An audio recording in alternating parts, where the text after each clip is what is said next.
Hello, let's wait 3 minutes and then we start.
Great. 27, 28, 14.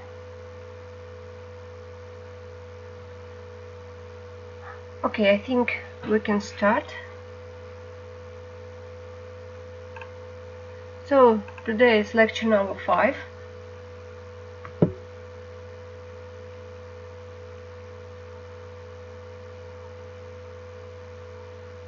And lecture number 5 is the last lecture about psychology.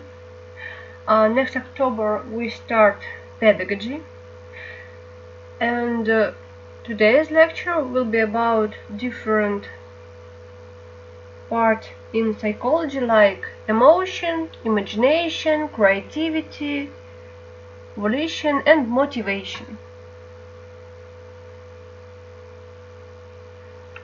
And I think now we start. Okay, great. In the middle of the lecture I also check your presence here. So let's start. Итак, lecture number 5, and first of all we will speak about emotion. Emotion is the biggest part of our today's lecture and really interesting and really important part. So, emotion. Emotions are biologically based psychological states brought on by neuropsychological changes, variously associated with thoughts, feelings, behavioral responses, and a degree of pleasure and displeasure. Emotions are often intertwined with mood, temperament, personality, disposition, or creativity. We already spoke about temperament, about personality, about our memory, and so on. Emotion exerts an incredibly powerful force on human behavior.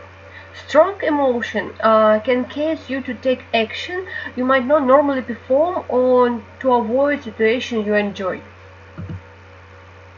Here you can see different emotions: happy, angry, sleepy, silly, kind, and so on.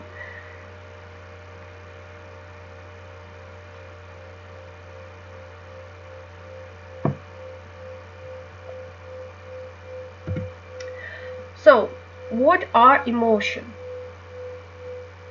Emotion is a complex psychological state that involves 3 distinct components: a subjective experience, a psychological response, and behavior or expressive response. In addition to trying to define what emotions are, researchers have also tried to identify and classify the different types of emotion. The description and insight have changed over time. For example, in 1972, psychologist Paul Ekman suggests that there are 6 basic emotions that are universal throughout human culture. It's fear, disgust, anger, surprise, happiness, and sadness. In 1918, Robert Plutnik introduced another emotion classification system known as Wheel of Emotion. This model demonstrated how different emotions can be combined or mixed together, much the way an artist mixes primary colors to create other colors. Later I show you this Wheel of Emotion. In 1999, Ekman expanded his list to include a number of other basic emotions, including embarrassment, shame, pride, satisfaction, amusement, and so on. Plutchik proposed 8 primary emotional dimensions: happiness and sadness, anger and fear, trust and disgust, and surprise and anticipation.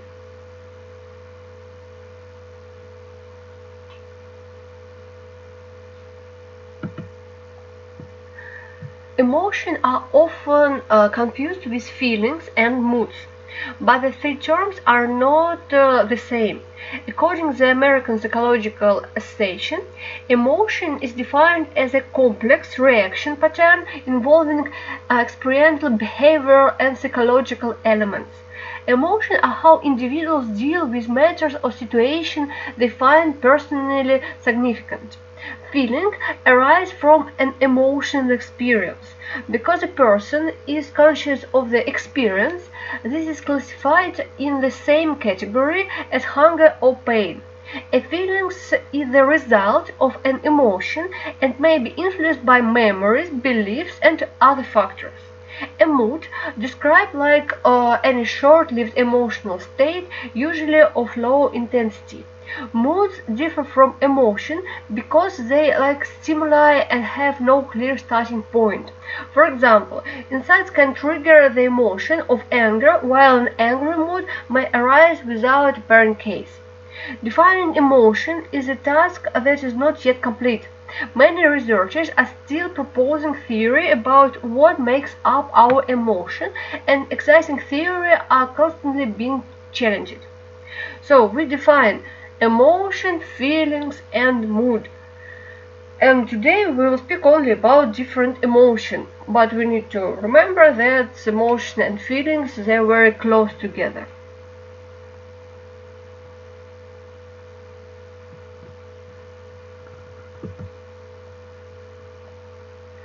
Also in internet you can find a lot of different books about psychology of emotion. For example, like on this picture.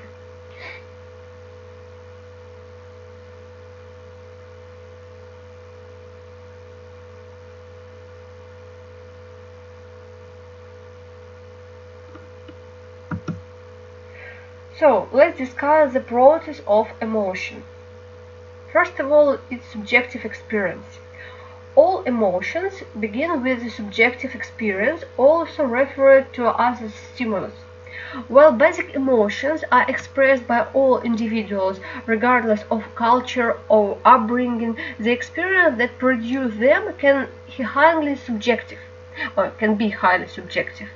Subjective experience can range from something as simple as seeing color to something as major as losing a loved one or getting married. No matter how intense the experience is, it can provoke many emotions in a single individual, and the emotion each individual feels may be different. For example, one person may feel anger and regret at the loss of loved one, while another may experience intense sadness. We always need to understand that emotion is really subjective. Psychological responses. We all know how it feels to have our heart beat fast with fear. This psychological response is a result of the autonomic nervous system's reaction to the emotion we're experiencing. The autonomic nervous system controls our involuntary bodily responses and regulates our fight or flight response. According to many psychologists, all psychological responses are likely how emotion helped us evolve and survive as humans throughout history.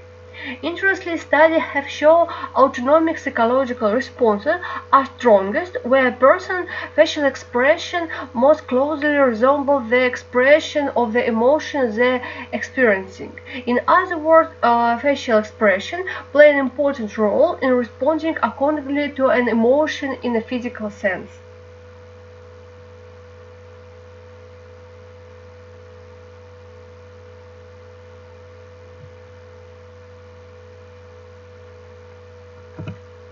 Behavioral responses. The behavioral responses aspect of the emotional response is the actual expression of the emotion. Behavioral responses can include a smile, a grimace, a laugh, or a sigh, along with many other reactions depending on social norms and personality. While plentiful research suggests that many facial expressions are universal, such as frown to indicate sadness or individual upbringings play a role in our behavioral responses. For example, how love is expressed is different both person to person and across cultures. The psychological and behavioral responses associated with emotion illustrate that emotion is much more than a mental state.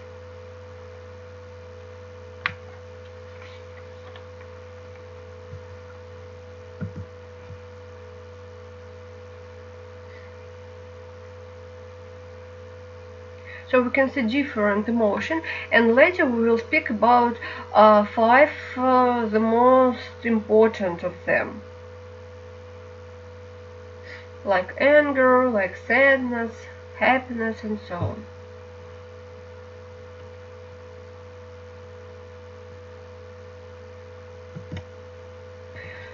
Also interesting to discuss theory of emotion. We've got really a lot of different theories of emotion, and here three the most important, and later we'll speak about different theories in psychological school. The major theories of emotion can be grouped in three main categories: psychological, neurological, and cognitive. Psychological theory suggests that responses within the body are responsible for emotion. Sorry. Neurological theory proposes that activity with the brain leads to emotional responses, and cognitive theory argues that thoughts and other mental activity play an essential role in forming emotion. Here we can see psychological, neurological, and cognitive.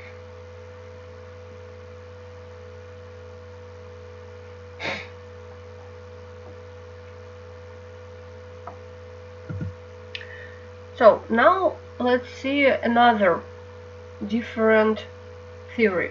First of all, evolutionary theory of emotion. It was naturalist Charles Darwin who proposed that emotions evolved because they were adaptive and allowed humans and animals to survive and reproduce. According to the evolutionary theory of emotion, our emotion exists because they serve an adaptive role. Emotion motivate people to respond quickly to stimuli in the environment, which helps improve the change of success and survival. Understanding the emotion of other people and animals also plays a role in safety and survival. It's evolutionary theory of emotion, and later I'll show you interesting picture about our fear of snake and how it's fear connected with different emotion or different theory of emotion, but it's later. So next, the James Lunk theory of emotion. The James Lunk theory is one of the best known examples of a psychological theory of emotion. It was proposed by psychologist William James and psychologist Carl Lunk. The James Lunk theory of emotion suggests that emotions occur as a result of psychological reaction to events. This theory suggests that seeing an external stimulus leads to a psychological reaction. Your emotional reaction is dependent upon how you interpret those physical reactions.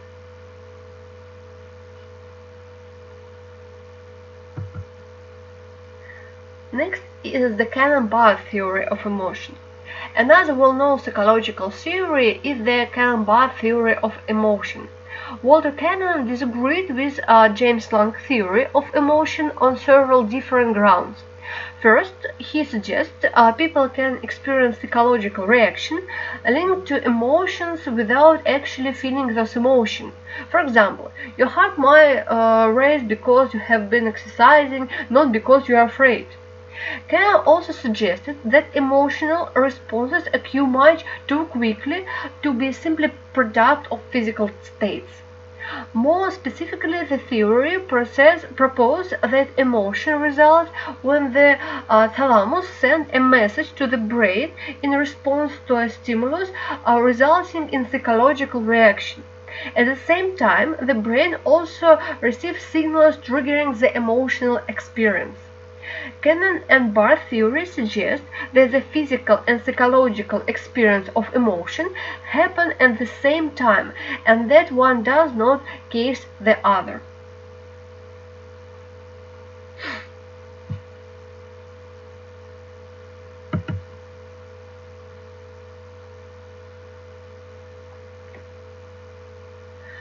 Schachter-Singer theory, also known as two-factor theory of emotion. The Schachter-Singer theory is an example of a cognitive theory of emotion.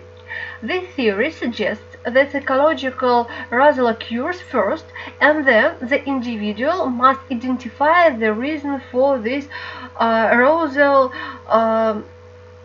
to experience and label it as an emotion.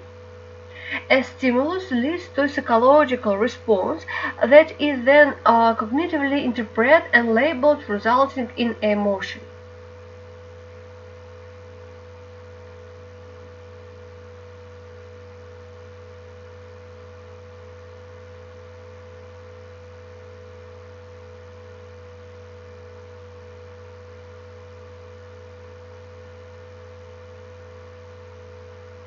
Like the Cannonball theory, the Schachter-Singer theory also suggests that similar psychological responses can produce varying emotion. Cognitive appraisal theory. According to the appraisal theory of emotion, thinking must occur first before experiencing emotion. Richard Lazarus was a pioneer in this area of emotion. According to this theory, the sequence of events first involves a stimulus followed by thought, which then leads to the simultaneous experience of a psychological response and the emotion. So this appraisal theory. Now we can see the picture which show us a different theory and why we feel fear about snake, for example, like here. So James Lunk theory, Cannonball theory, Schachter-Singer theory, and Lazarus theory. So here we can see understanding how it happened. Here is sweating, heart pounding, and it's fear. Here, for example, we can see plus cognitive label, and here just appraisal.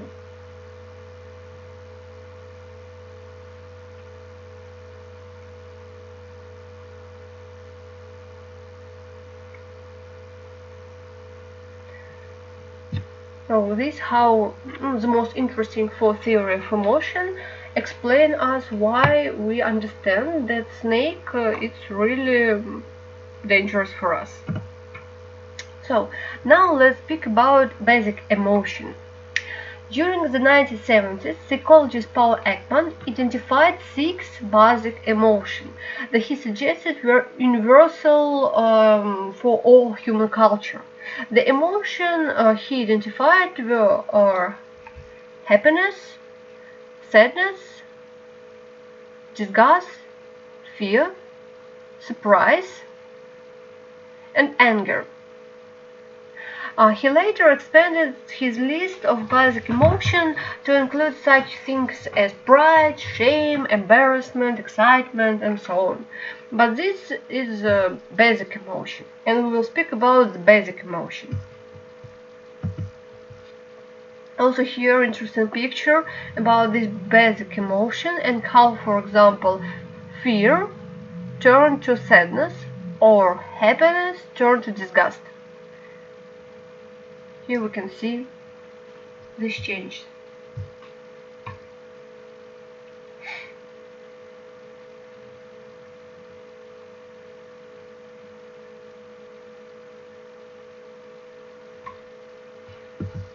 So we start from happiness. Of all the different types of emotion, happiness tends to be the one that people strive for the most. Happiness is often defined as a pleasant emotional state that is categorized by feelings of contentment, joy, gratification, satisfaction, and well-being. Research on happiness has increased significantly since the 1960s, with a number of disciplines, including the branch of psychology known as positive psychology. This type of emotion is sometimes expressed through facial expressions such as smiling, body language such as relaxed stance, tone of voice, pleasant way of speaking. People have long believed that happiness and health were connected, and research has supported the idea that happiness can play a role in both physical and mental health.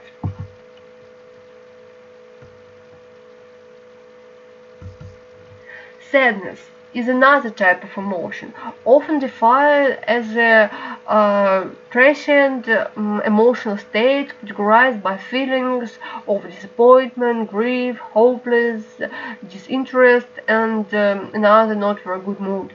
Like other emotions, sadness is something that all people experience from time to time. In some cases, people can experience prolonged and soft periods of sadness that can turn into depression. Sadness can be expressed in a number of ways, including crying, lethargy, quietness, withdrawal from other, dampened mood. And sadness can often lead people to engage in coping mechanisms such as avoiding other people, or self-medicating and ruminating or negative thoughts.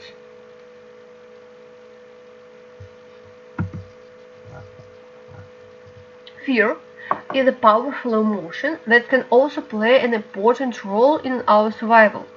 Expression of this type of emotion can include facial expression like winning the eyes and pulling back the chin, body language attempts to hide or flee from the threat, psychological reactions such as rapid breathing and heartbeat. Of course, not everyone experiences fear in the same way.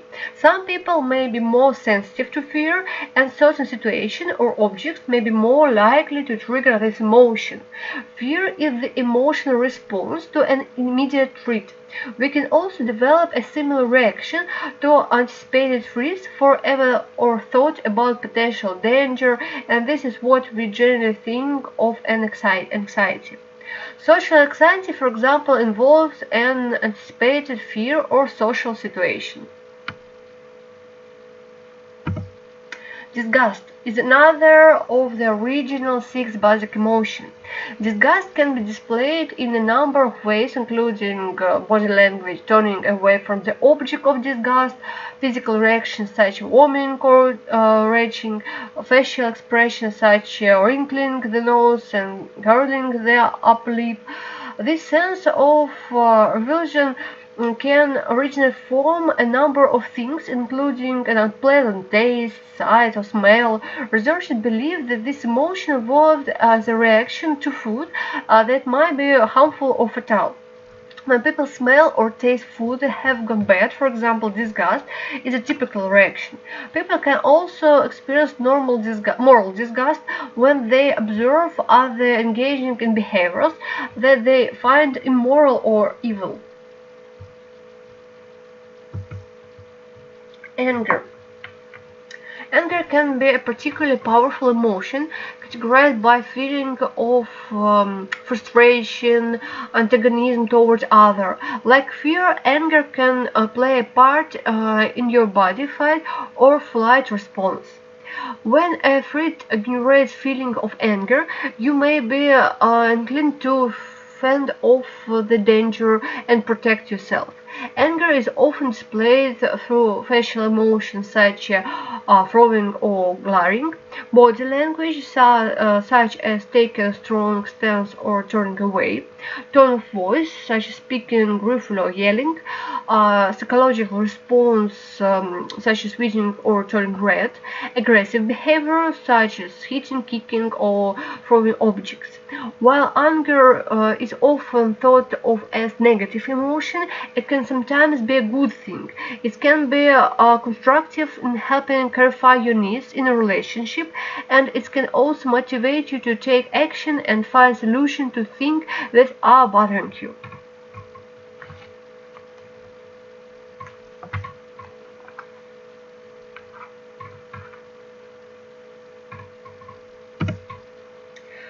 Also, previously I gave information about Wheel of Emotion of Robert Plutnik, and here you can see this Wheel of Emotion.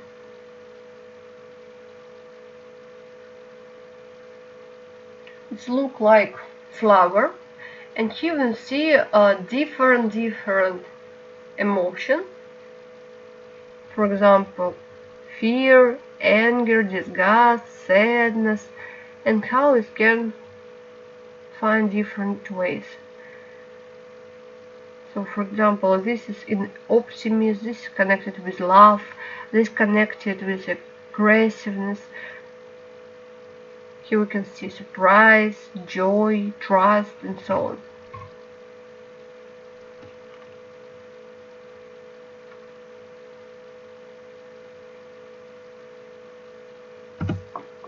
So of course we've got another type of emotion. The 6 basic emotions described by Ekman are just a portion of many different types of emotion that people are capable of experiencing. However, other theory and new research continue to explore the many different types of emotion and how they are classified. Some of the emotions he later identified included, for example, guilt, embarrassment, contempt, pride, satisfaction, shame, and so on. And also we can see a different type of emotions list on the picture. For example, from happiness we can also see glad, pleasure, grateful, optimistic, sad, depressed, heavy, crushed, upset.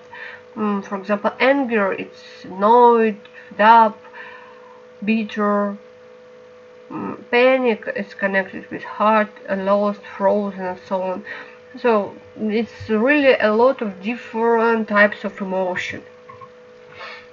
But for psychology, for basic psychology, of course, the most important and the most interesting it's basic emotion. So emotion play a critical role in how we live our lives, from influencing how we engage with others in our day-to-day lives to affecting the decision we make. By understanding some of the different types of emotion, you can gain a deeper understanding of how these emotions are expressed and the impact they have on your behavior. And before we start imagination creatively, I of course show you 10 minutes video about our emotion and how our emotion connected with our health. It's like 10 minutes. We already see some video of this guy, and let's speak about emotion more.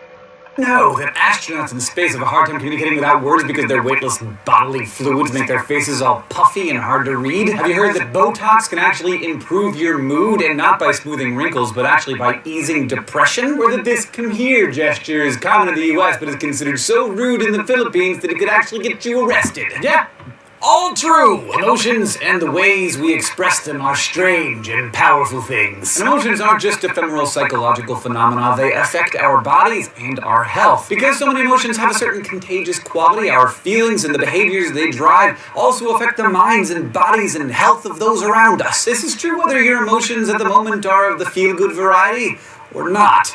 The powers of both positivity and negativity are stronger than you may know. Lots of studies have shown that people with a positive outlook on life tend to live longer, more fulfilling lives than their mean and grumpy neighbors. Fear, anger, and other more difficult emotions and how we handle them are pretty closely related to this thing called stress. And stress is so powerful that it can straight up kill you in any number of ways given the right opportunity. For better or worse, we spend a lot of our lives swirling around like leaves on the winds of competing emotions. Before we can hope to harness these feelings, we first have to understand them.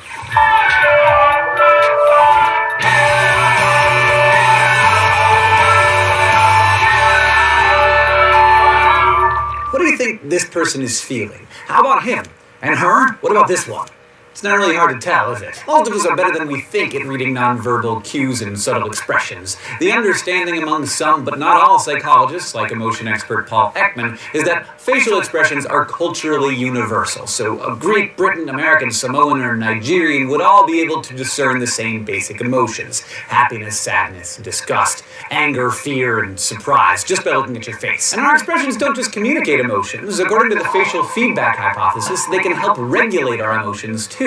The act of smiling broadly, even if you aren't happy, can actually lift your mood, just as scowling can lower it. This is how, bizarrely enough, a recent randomized controlled clinical trial suggested that a little Botox injection in the forehead might actually lessen depression. Because apparently it's hard to feel down if your frowny muscles are frozen. Of course, whether your face is paralyzed or not, some people are better at reading your emotions than others. For example, introverts are usually better at interpreting people's feelings, while extroverts are often better at expressing them. And you've probably heard embarrassing stories or even experienced firsthand how different cultures express emotions through particular gestures that are far from universal. For example, in the United States, this is a peace sign, but you don't want to flip it around in the UK. The iconic thumbs up gesture means good job in many cultures, but if you toss that thumb around in Greece, let's just say you won't make any new friends. But of course, emotions involve a lot more than making faces and hand gestures. They're also about our conscious experience of what we're feeling. So how do we actually feel all these feels?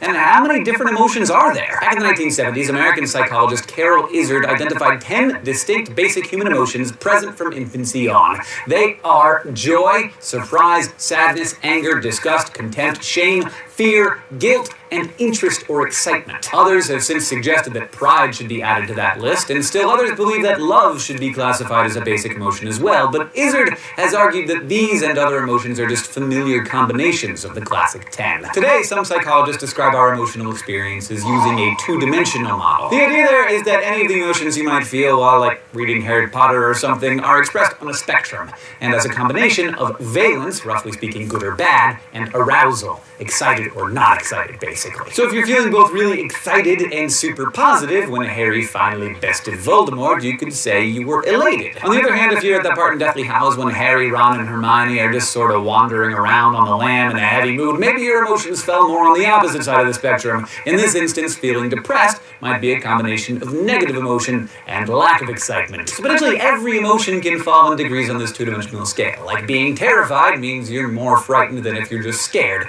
just as being enraged is a more extreme form of anger than simply being mad. These polarities, positive versus negative, high arousal versus low arousal, affect our psychological states and therefore our bodies as well, because you'll remember that what is psychological is ultimately biological. And when it comes to the physical effects of our emotions, it pretty much goes the way you might expect. Happiness is healthful, while chronic anger or depression makes us vulnerable to all kinds of problems with health and well-being. The good news is that if we're angry or sad, we often overestimate the duration of our bad moods and underestimate our capacity to adapt and bounce back from traumas, even if things feel hopeless, depressing, or stressful in the thick of it. And we've all experienced stress before, sometimes on a daily or even hourly basis. Much like anger or joy, stress can slowly build and simmer, or it can strike suddenly and with great intensity. And yeah, stress, certainly the chronic or extreme type, can be bad for your health, but defining stress is trickier than you might think. Psychologists would define stress as the process by which we perceive and respond to certain events, or stressors that we view as challenging or threatening. In other words, stress isn't technically an emotion, it's more of a reaction to a disturbing or disruptive stimulus. And our reactions stem in part from our appraisal of that stimulus. A person can either roll with or get worked up about a missed flight, an increased workload, or a strange thump in the house. These external stressors typically fall into three main categories: catastrophes, or unpredictable large-scale events like war, natural disasters, and terrorist attacks; significant life changes, things like moving, having a child, losing or getting a job, or the death of a loved one; and then just everyday inconveniences like getting caught in traffic, running late, or feuding with your roommates. Any of these stressful events, big or small, even the good things, can fire up your sympathetic nervous system and trigger that old fight-or-flight response. In this way, it's important to understand that stress is ultimately natural. You experience it for a reason, and a bit of short-lived stress can actually be a good thing. It can make you active and alert when you need to be. Like an upcoming chemistry test might be stressing you out, but that might help you find focus so you can dominate that thing. And in your body, moderate stress can kick the immune system into action to do things like heal wounds and fight infections. It does this by triggering the release of stress hormones like adrenaline and cortisol. These chemical messengers are what get your organ systems to respond the way you need them to when you're getting charged by a bear, or focusing really hard on the gas law for your chemistry test. But they're also why chronic stress can really wreck a body and mind. Research has shown that abused children have a high risk of chronic disease, and people suffering from post-traumatic stress disorder, PTSD, which we'll talk about in an upcoming episode, experience higher rates of digestive, respiratory, circulatory, and infectious diseases. A lot of these negative connections between your body's systems have to do with the fact that many of its most basic functions, like blood pressure, breathing, body temperature, digestion, and heartbeat, are in part regulated by the autonomic nervous system. We've talked before about how the sympathetic side of that system cranks you up and the parasympathetic arm calms you down, but both those systems also interact with the so-called brain in the gut, the enteric nervous system, which helps regulate gastrointestinal functioning. And it's this brain-gut connection that explains how stress causes digestive problems, because when that werewolf pops out of the bushes and a wave of cortisol washes through you, your body wants to focus its energy on sending blood to your muscles so that you can react quickly, which is good, right? But it may do that partly by shutting down digestion or decreasing the amount of digestive secretions and making your colon spasm. An anxious mind can lead to an anxious gut. Stress is an even bigger risk factor in North America's leading cause of death, heart disease, because it contributes to increased blood pressure, heart rate, and cholesterol levels in a number of different ways. Essentially, when your stressed out nervous system is redirecting all of its energy sources to your muscles and brain, it pulls flow away from your other organs. And one of those organs is the liver, whose job includes removing the fat and cholesterol from your blood. So basically, when a stressed liver can't filter properly, that extra fat and cholesterol ends up circulating in your blood, which can settle around the heart. So believe me, one study monitored the blood cholesterol and clotting speed of 40 male tax accountants throughout the year, and it found that their cholesterol and clotting rates, and thus risk of heart attacks, increased dramatically during the weeks before tax day as they stressed out about finishing their work. And physiologically speaking, it's worth pointing out that some close relatives to stress, when it comes to their effects on the body, are pessimism and depression, which also have been linked to stress and heart disease. Many types of studies have found that people characterized by their optimism, happiness, love, and positive feelings often live significantly longer than their grumpy, dour counterparts. Researchers don't quite know exactly how chronic negative emotional states influence health, but it may be some combination of lifestyle or behavioral factors, like neglecting your health or not taking your heart meds when you're feeling blue, or social factors like the way that depression can be isolating and thus prevent others from helping you out, or biological factors like increases in certain kinds of inflammatory proteins released by the immune system in response to stress and sadness. So in the end, while stress may not directly cause disease, you could say that the two walk hand in hand. In that way, it isn't a stretch to say that chronic stress can kill. So go ahead, take a deep breath, feel your emotions, appreciate them, but don't let them run your life. Today, we talked more about how our emotions work and how we use facial expressions to help us communicate. We also looked at the two-dimensional model of emotional experience and how anger, happiness, and depression can affect our health. We also discussed what stress does to your nervous system and how chronic stress can damage the functioning of your biological systems. Thanks for watching, especially to our subbable subscribers. Okay, here are more information about our emotion and our health. Let's see our list.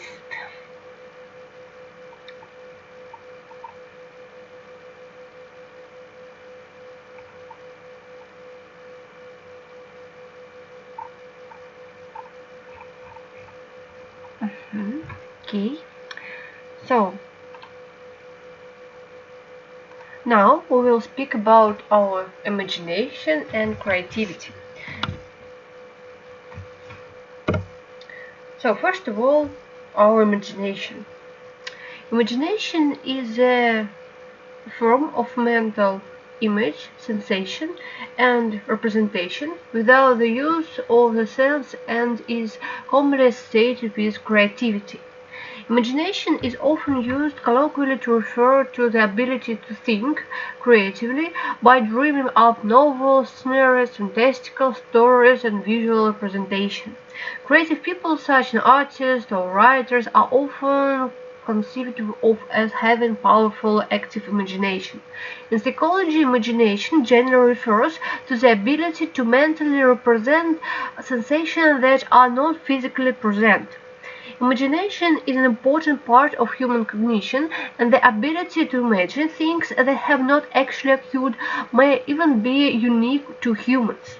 Young children often become very imaginative as part of their development, and this imaginative capacity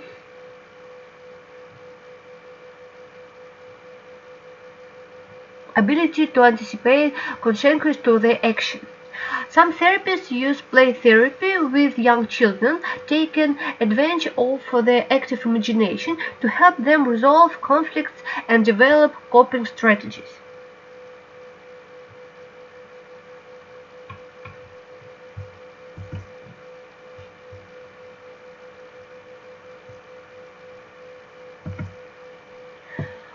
So what's imagination role in mental health? Imagination plays a number of important roles in mental health. The ability to contemplate things that are not actually happening can contribute to mental health problems such as anxiety. But imagination can also play a powerful role in healing. Some therapists encourage their clients to envision happy ending, positive outcome, and peaceful location to improve emotional and mental well-being.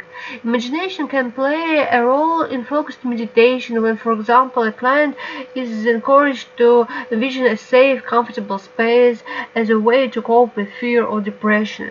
The imagination was of particular importance to psychologist Carl Jung, who emphasized the importance of dream to the unconscious mind. Dreams are a form of imagination because they represent image, sound, and smell that are not actually occurring. And here we can see one of the interesting book of Carl Gustav Jung, Dream Analysis.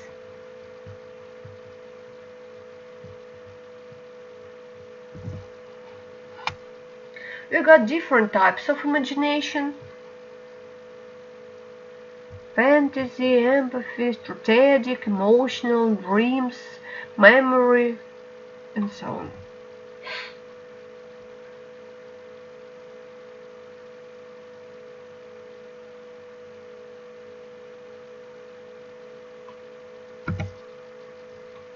But the most interesting part it's of course creativity.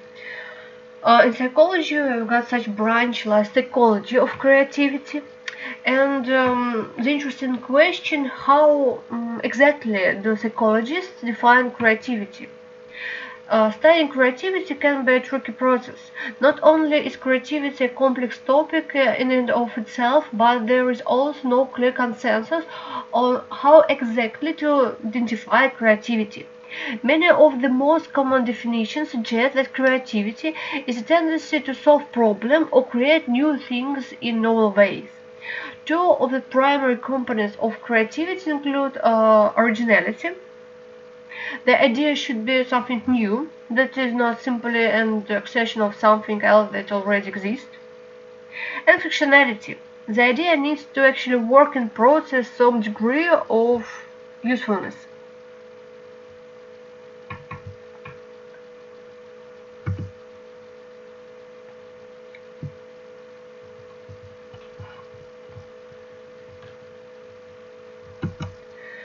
We know different types of creativity. Here's one of classification. In psychology we got another classification, but I show you just this one. Experts also tend to distinguish between different types of creativity. Here, the 4C model of creativity suggests that there are 4 different types. So, first, mini-C creativity involves personally meaningful idea and insight that are known only to the self. Little C creativity involves mostly everyday thinking and problem solving. This type of creativity helps people solve everyday problems they face and adapt to changing environments. Pro-C creativity takes place among professionals who are skilled and creative in their respective fields. These individuals are creative in their vocation or profession but not achieve eminence for their work. Big C creativity involves creating work and ideas that are considered great in a particular field.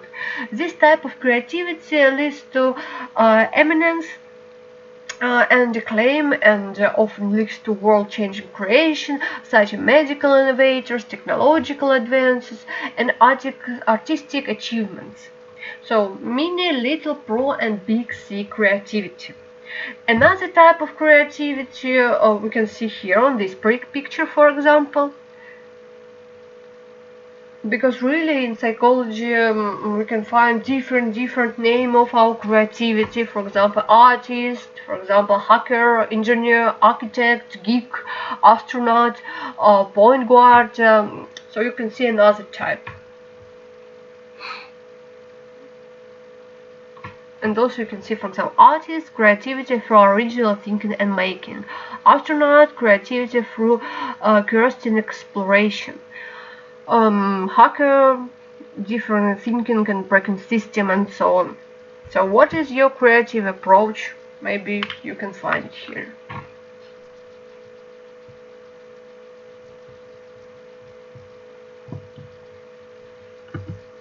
Also, creativity connected with another thing, and I'll show you a really small video just for a few minutes which connected with divergent thinking and what it is divergent thinking.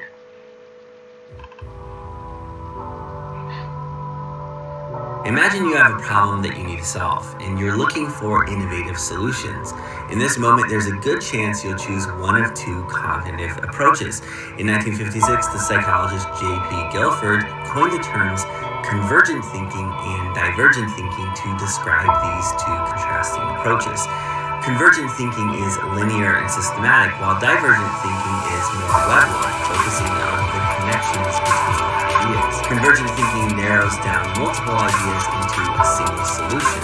On the other hand, divergent thinking expands outward by generating multiple ideas, often thinking like a hacker and using materials in original ways. Here you treat barriers as design opportunities. Convergent thinking tends to be more focused, while divergent thinking is more flexible and iterative. Convergent thinking is analytical and focused on what's best. By contrast, divergent thinking is more open-ended, and participants are encouraged to take creative risks, even if some of the ideas might not work. Convergent thinking asks why. Divergent thinking asks why not. Now, it may seem like these 2 approaches are competitive, but they actually go hand in hand. Often teams will use divergent thinking to generate multiple ideas, followed by convergent thinking to analyze and narrow down the ideas, and then later you'll use divergent thinking to come up with fresh perspectives, followed by convergent thinking yet again in this ongoing cycle. Both are necessary.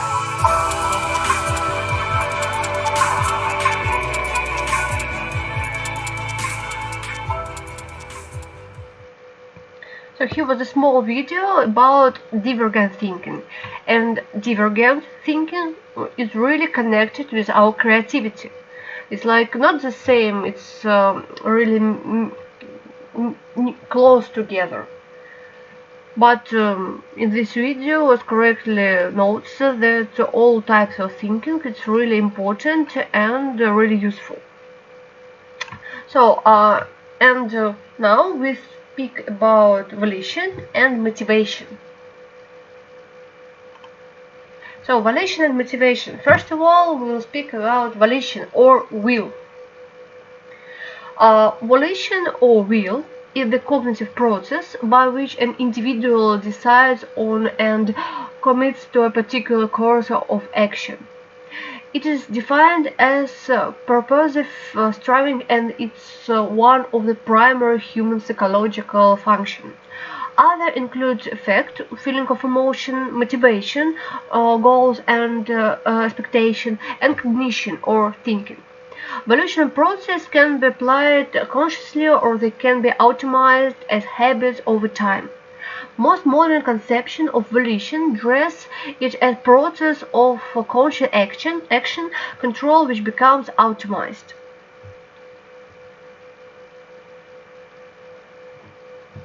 Volition or will is the same. Willpower and volition are colloquial and scientific terms for the same process. When a person makes up their mind to do a thing, the state is termed immanent volition. When we put a forth at any particular act of choice, that act is called an immanent, executive or imperative volition. When an immanent or settled state of choice controls or governs the series of action, that state is termed predominant volition. Subordinate volition are particular acts of choice which carry into effect of objects thought for by the governing or predominant volition.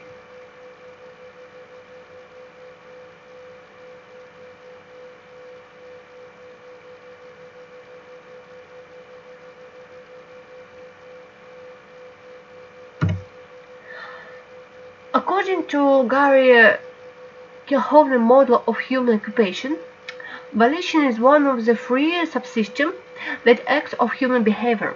Within this model, volition refers to a person's value, interest, and self-effectually about personal performance. There is a certain threshold of desire that distinguishes motivation from volition. When desire lies below this threshold, it's motivation, and when it's crossed over, it becomes volition. Using this model, the authors consider individuals' different levels of commitment with regards to task by measuring it on a scale of intent from motivation to volition. And now, what is motivation? Motivation is a process that initiates, guides, and maintains goal-oriented behavior. It is what causes you to act, whether it is getting a glass of water to reduce thirst or reading a book to gain knowledge. Motivation involves the biological, emotional, social, and cognitive forces that activate behavior. In everyday usage, the term motivation is frequently used to describe why a person does something. It's the driving force behind human action.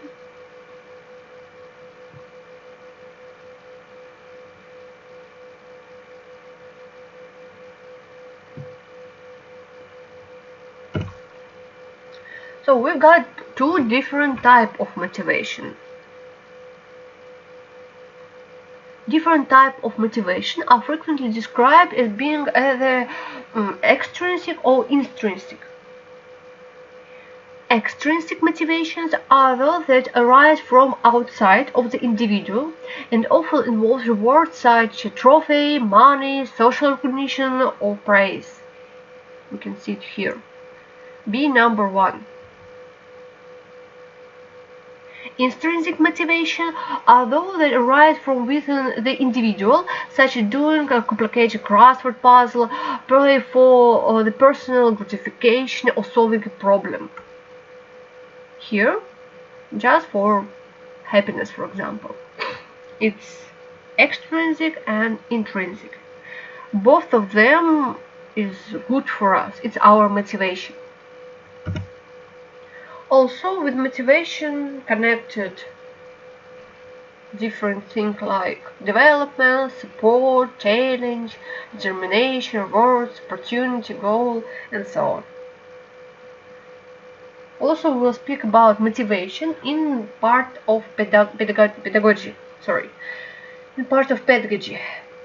But in pedagogy, we'll discuss about another different motivation, educational motivation. So there are many different uses for motivation. It serves as a guiding force for all human behavior, but understanding how it works and the factors that may impact it can be important in a number of ways. Sorry. Understanding motivation can, first of all, help improve the efficiency of people as they work toward goals, help people take action, encourage people to engage on health-oriented behavior, help people avoid unhealthy or maladaptive behavior such as risk-taking and addiction, help people feel more in control of their lives, improve overall well-being and happiness.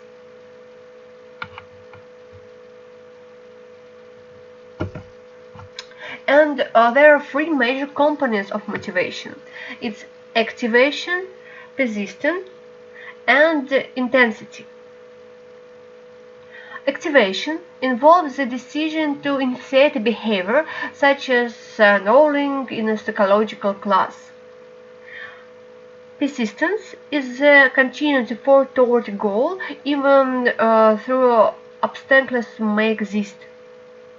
An example of persistence would be taking more psychology courses in order to earn a degree. Also, it requires a significant investment of time, energy, and resources. Intensity can be seen in the concentration and vigor that goes into pursuing a goal. So, in pursuing on a goal. For example, one student might cause by without much effort, while another student will study regularly, participate in discussion, and take advantage in research opportunity outside of class. The first student lacks intensity, while the second they additional goals with great intensity. The degree of each of these components of motivation can impact whether or not you achieve your goal. A strong activation, for example, means that you are more likely to start pushing a goal. Persistence and intensity will determine if you keep working towards the goal and how much effort you devote to reaching it.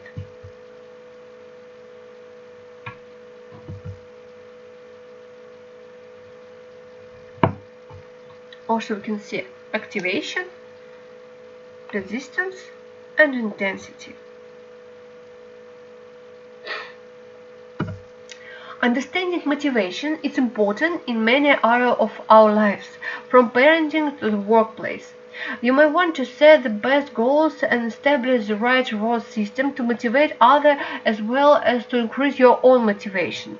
Knowledge of motivating factors and manipulating them is used in marketing and other aspects of industrial psychology.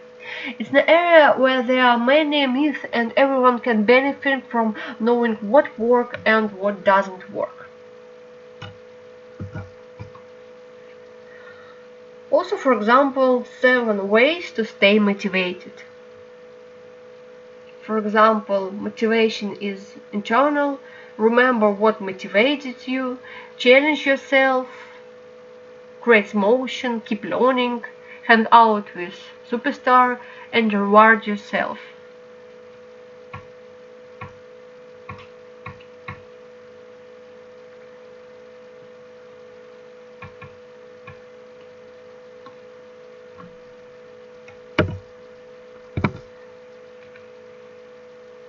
And also small video about different type of motivation just for 5 minutes. Motivation is the experience of wanting something or wanting to avoid it. When we study how we get motivated to learn, develop, and succeed, we can identify 2 contrary forces, extrinsic and intrinsic ones. On the one hand, we want to belong, desire to be loved, and seek to get the attention we think we deserve. We are motivated extrinsically by rewards in order to progress socially. On the other hand, we strive to explore things that are satisfying in themselves, disregarding rewards. We are motivated intrinsically by a natural curiosity which we follow because it feels right. The opinions of others don't matter. To understand why we probably need a good mix of both, let's imagine two 4-year-old children. Both grow up in families that want only the best for their kids, but have completely opposing views on how to motivate them to succeed. Tom's parents believe that all their boy needs is love. To not undermine his intrinsic interests, they never praise him or use rewards. Eventually, they decide not to give him any feedback at all, fearing it could corrupt his free mind. Over the years, Tom develops an immense capacity to imagine, spending most of his time playing by himself. By being allowed to follow his passions, he learns what he likes and what he doesn't. But Tom doesn't learn what others expect and gets easily irritated when asked to do something in a particular way. Mira's parents believe that their precious little girl needs clear rules about what's good and what's not. They see it as their duty to help Mira learn by providing precise and actionable feedback on all aspects of her young life.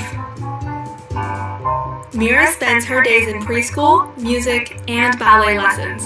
Over the years, she gets exceptionally good at the things that please the adults around her. However, since there is neither time to play nor to relax, she doesn't discover her own interests. Being alone bores her. At 14, Tom is independent and begins writing science fiction. He realizes that he isn't quite like his friends and spends most of his time at the library. When he shares his writing, others can't quite relate. At the same age, Mira is at the top of her class and has plenty of friends and admirers. She knows what is expected of her and makes sure to meet those expectations. Sometimes the pressure becomes unbearable, although that's her secret. By the day he turns 21, Tom has a unique perspective of the world. He is intelligent, but doesn't like to work for money and hence is always broke. He hates the idea of conforming to conventional norms and is annoyed if someone interferes with his creative expression. At this point, Tom knows a lot about himself, but doesn't connect well with others. To him, people seem to follow rules without questioning them, just like sheep. Integrating into the society is difficult at this point, and he begins to search for utopia. Mira makes it into a top medical school where she realizes she'll never be top of the class again. Once that place seems out of reach, her motivation drops and she wonders if medicine actually interests her. Since quitting is no option, she takes up a second major and runs for student council president. Soon, Mira will know everything about what others expect, but nothing about what she likes for herself. All her life, she has just listened, driven by external feedback loops. At this point, she's almost lost the ability to question the norms of the society she grew up in. Listening to our heart can tell us who we are, but not how to be happy among others. Listening to others can motivate us to be a part of their world, but doesn't teach us if that world is ours. This is why it's probably good for the two to go together. Then we can learn what we want and get the feedback we need in order to stay motivated to explore new roads into a better society. A large body of research shows that balancing the two forces is not straightforward. One meta-analysis of 128 studies examined the effects of extrinsic rewards on intrinsic motivation. While most rewards significantly undermined our intrinsic interest, positive feedback, which is an extrinsic motivator, inspires us to keep going. Put simply, honest words of encouragement get us going, while money or gifts undermine our inner drive. What about you? Do you listen to your heart or to the voices of society? And from your personal experience, which of the two eventually takes your decision? Share your thoughts and check the description to dive deeper into the topic.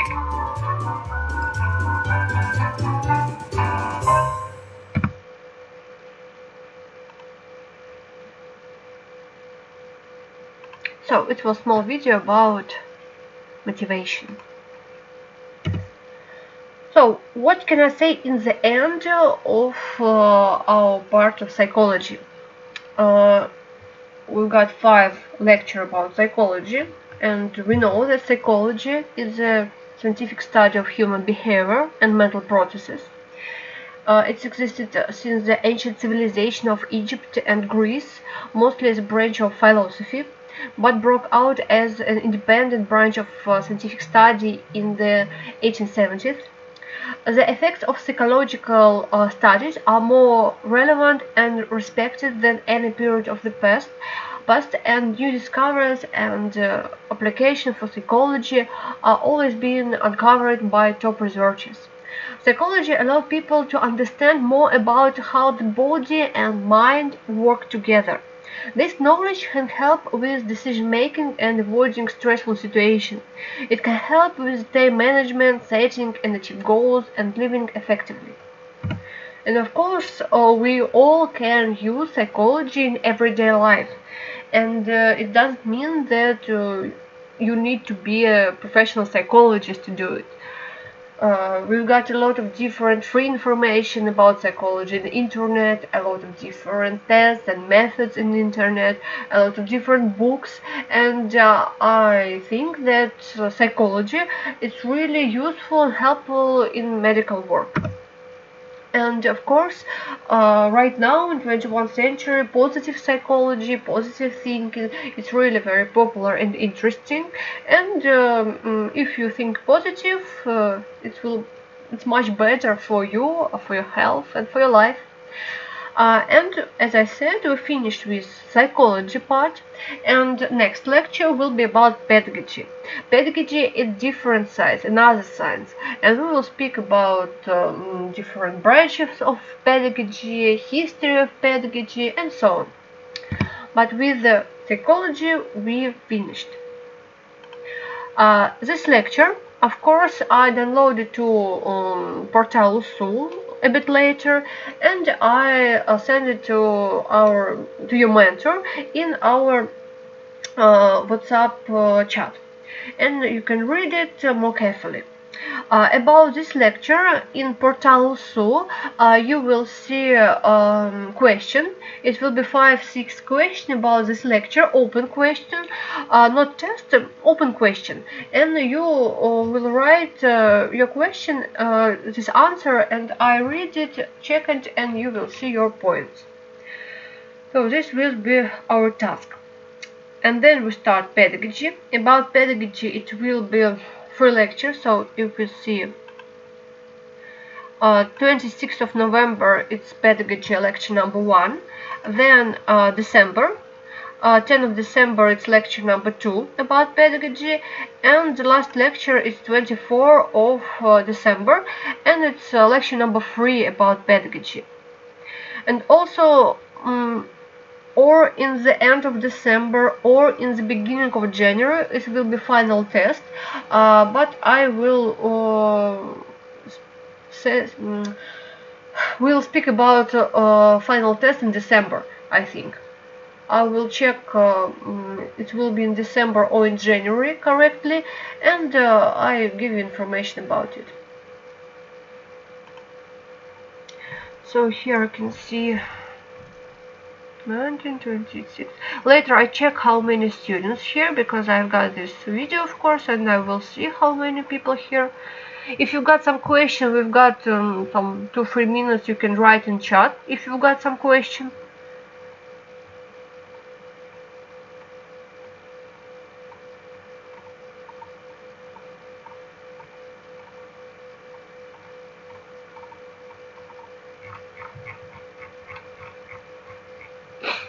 So I wait half minutes, and if you've got some question, write in chat, and then we finished with our lecture number 4.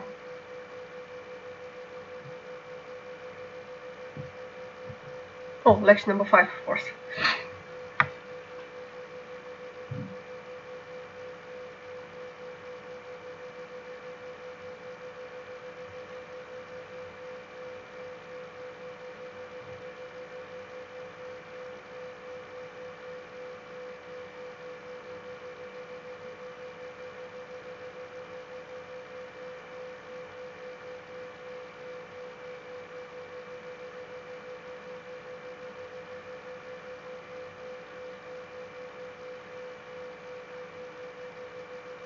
Okay, as I can see, no question. So I repeat, about this lecture it will be a question in Portal Usul, and you write your answer to the question according to your schedule. And next lecture we will start pedagogy. And also, if you got another question, you can write me in portal also, or your mentor can write me in chat in work days. Monday, Tuesday, Thursday, Friday, and so on. So let's finish with this lecture and see you next time. Goodbye.